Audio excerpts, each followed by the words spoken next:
From compasses hidden in shirt buttons to explosives disguised as coal, this is the complete catalog of every spy gadget used in World War II. When Ian Fleming met the real Q. Long before James Bond drove an Aston Martin with an ejector seat, real British and American gadget makers were creating tools just as ingenious. Christopher Clayton Hutton, an ex-Royal Flying Corps major, ran MI9's secret workshop in Berkshire. American Captain Robley Winfrey operated a similar operation at Fort Hunt, Virginia, known only as P.O. Box 1142. These men were the real Q characters, and their gadgets weren't fiction. MI9 formed in 1939 with a single mission: help Allied prisoners of war escape from Nazi camps and evade capture behind enemy lines. When America joined the war after Pearl Harbor, they created MI6 within 2 weeks, partnering with the British. Winston Churchill called this partnership an absolute brotherhood. Together, they produced hundreds of thousands of escape and evasion devices that saved lives and changed espionage forever. The gadgets that fooled the Germans started simple button compass, the tiniest navigation tool ever made. A single compass needle, called a swinger, was made from magnetized cotton.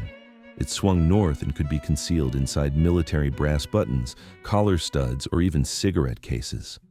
Thousands of RAF and Army Air Force personnel carried these without German guards ever noticing. The button looked completely normal but unscrewed to reveal the compass inside. Pencil dagger, the weapon disguised as writing equipment. This worked as a real pencil with lead at one end, but the middle was hollowed out to conceal a 3-inch steel blade. The wooden cap concealed the spike. Ingeniously, the weapon was wrapped in twine so you could pull the dagger out. Both OSS and SOE agents carried these for silent elimination of guards or cutting through obstacles. Lapel spike, frighteningly simple.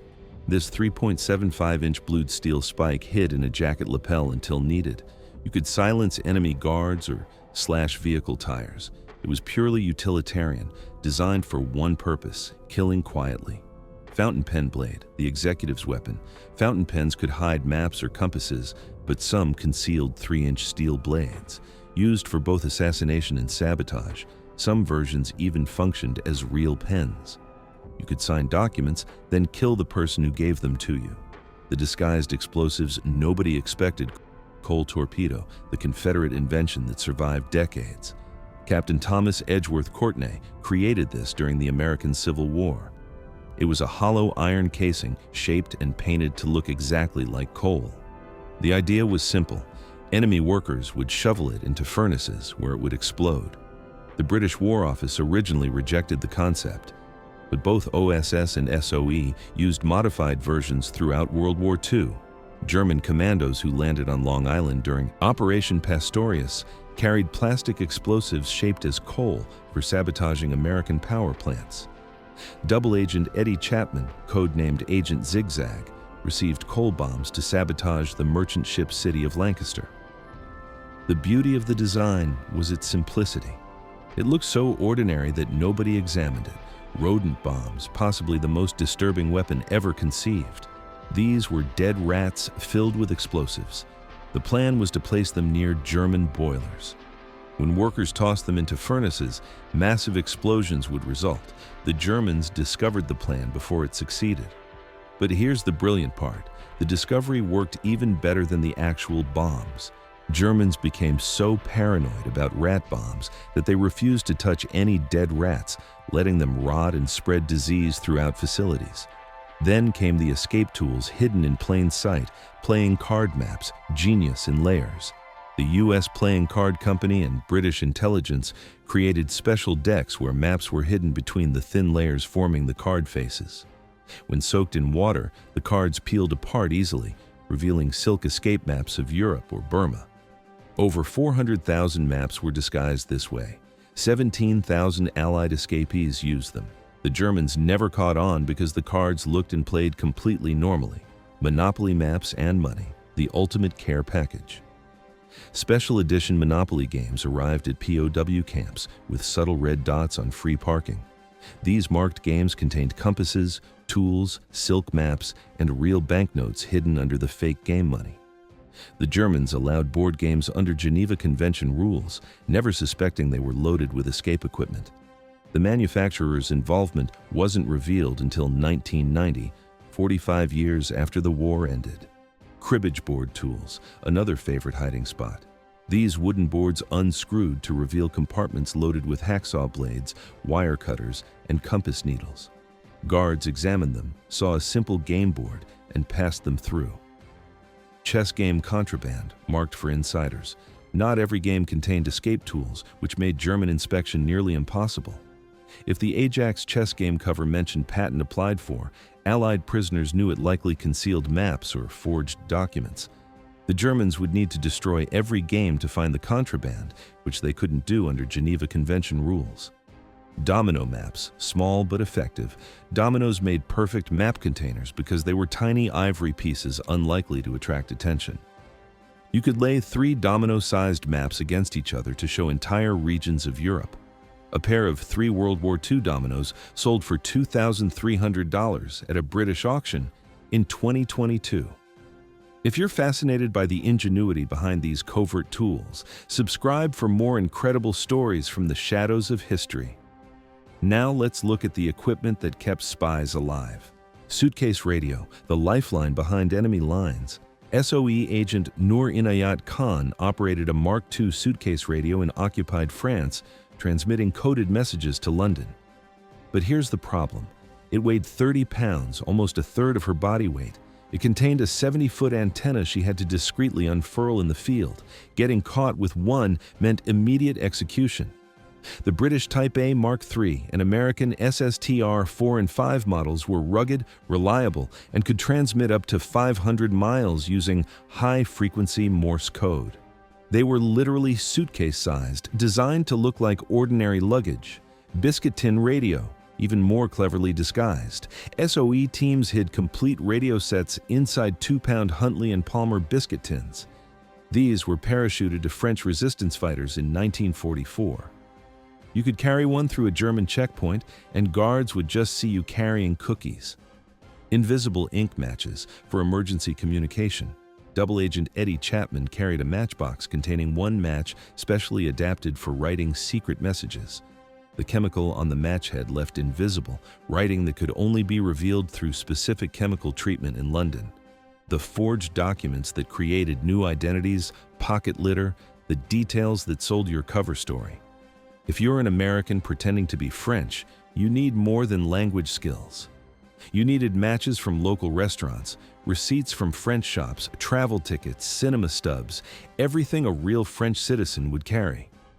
MI9 and MI6 assembled authentic pocket litter collected from refugees and resistance fighters. They also ensured clothing had proper French labels sewn in. One wrong detail could expose you. Forged identity papers manufactured by master criminals. SOE employed an entire team of specialist forgers, creating fake German identity cards, ration coupons, and travel warrants. These had to pass scrutiny by trained German officials. Former magician Jasper Maskelyne designed many of the hiding places for these documents, using his stage magic knowledge to create undetectable compartments. The clothing that made spies invisible, flying boots with secret compartments, designed by Clayton Hutton. These RAF boots had hollow heels containing knives, maps, compasses, and files. But the brilliant part was the boots themselves. They were designed to be quickly converted into civilian shoes. The upper part detached, and suddenly your military flying boots became ordinary walking shoes. You could blend into civilian populations while carrying escape equipment, footprint overshoes for erasing your trail. SOE agents in Southeast Asia wore rubber overshoes that fit over their regular shoes. These disguised not just footprints, but the direction of travel. The sole patterns looked like bare feet, and they were designed to confuse trackers. German or Japanese forces would see footprints heading in one direction, while the eBOW agent had actually gone the opposite way. The concealed weapons nobody saw coming. Shaving brush compass, hiding navigation and grooming. The bristles were real, the brush worked perfectly, but the handle unscrewed to reveal a button compass inside. 5,000 magnetized Gillette razor blades were also manufactured where the G in the company trademark pointed north when balanced on a string. Hairbrush maps and tools, multiple uses in one object. Hairbrushes were stuffed with miniature hacksaws, wire cutters, and silk maps. They worked as actual brushes, so German guards examining them found nothing suspicious. Tobacco pipe concealment, dual-purpose equipment. Pipes contained rolled silk maps in the stems. The maps were made from eucalyptus leaves that resisted soaking and wouldn't tear. Some pipes also hid radio components or compass needles. Cricket and baseball bat tools, sporting equipment with secrets. Former magician Jasper Maskelyne designed hollow compartments in bats that contained complete escape kits, maps, money, compass, and tools. American soldiers received baseball bats loaded with radio parts. Edmund Carpenter, who trained at Fort Hunt, recalled learning to assemble radios from components hidden in baseballs, cribbage boards, and tobacco pipes. Shoe heel compartments, walking with weapons. Beyond flying boots, regular shoes were modified with hollow heels. These contained small blades, lockpicks, or compass needles. You literally walked around carrying weapons and tools the enemy couldn't detect. The underwater equipment that changed naval warfare, Lambertson Amphibious Respiratory Unit, the original scuba. Christian Lambertson developed this in 1939 for underwater breathing. The U.S. Navy rejected it. The OSS didn't. Lambertson demonstrated the device in a Washington hotel pool in 1942. OSS bought the concept, hired him, and he led the unit. He renamed it Scuba, though this early version differed significantly from modern diving equipment. It allowed OSS frogmen to approach enemy ships undetected for sabotage missions. Limpet Mine, the magnetic ship killer. Named after the sea snail that clings to rocks, this naval mine is attached to ships using magnets. A swimmer could place it underwater on a ship's hull, set the timer, and escape. It had anti-tampering components and could detonate after the ship traveled a set distance. During Operation Jaywick in September 1943, 14 Allied commandos from Z Special Unit raided Singapore Harbor. They attached limpet mines to 7 Japanese ships. The resulting explosions damaged or sank all 7, compromising over 39,000 tons of shipping. Not a single commando was detected during the operation. The failed ideas that seemed genius. Estrogen for Hitler, the strangest assassination plot. OSS planned to introduce female hormones into Hitler's food, hoping to eliminate his trademark mustache and affect his baritone voice. The theory was that feminizing Hitler would undermine his strongman image.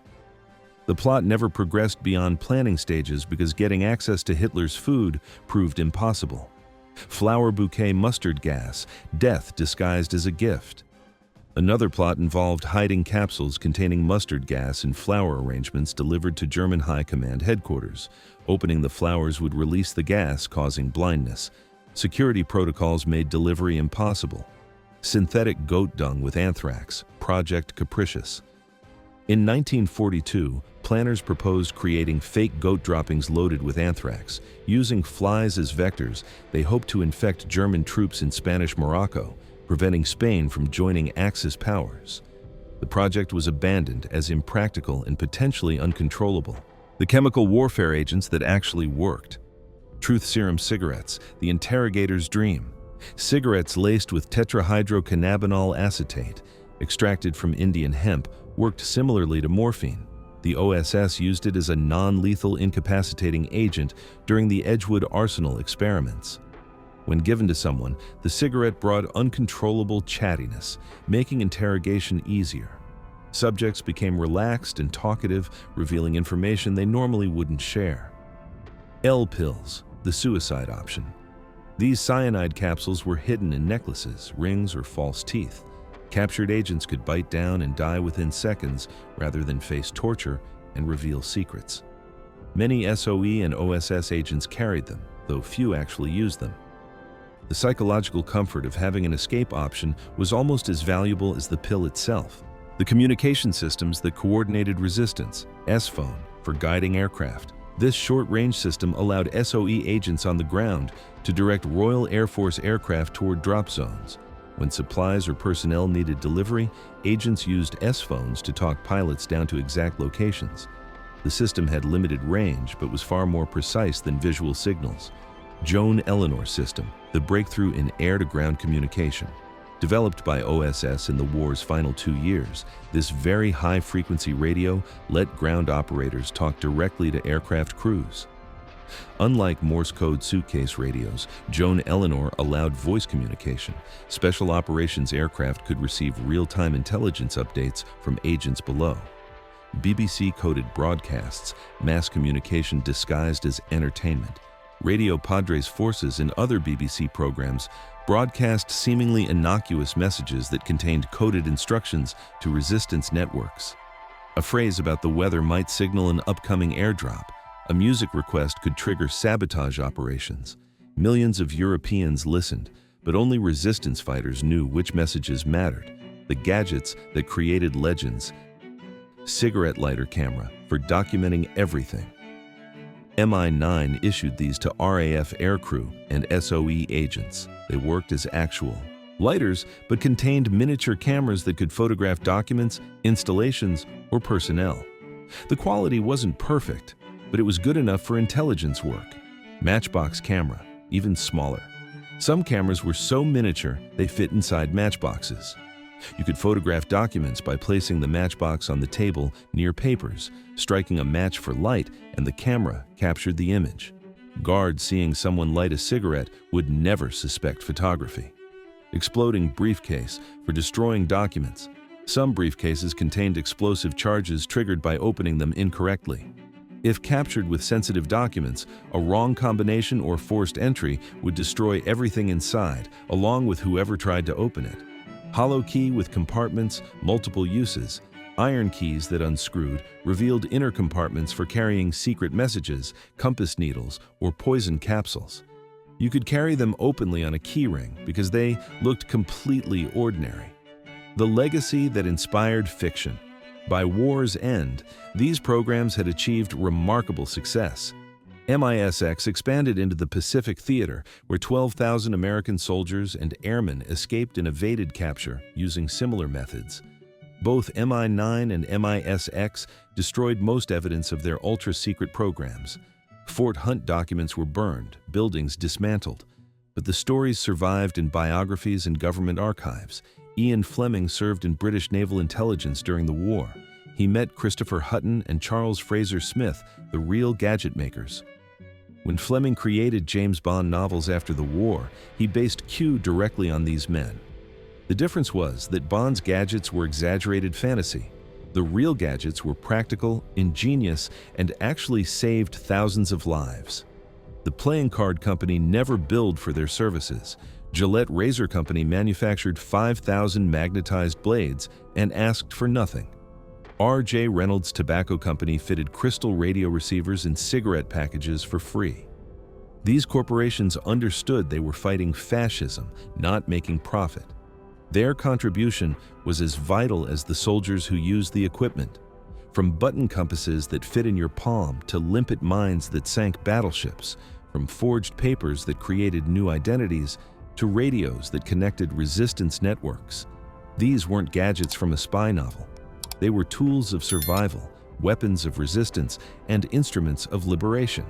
They represent human ingenuity at its finest, proving that creativity and courage can triumph over tyranny.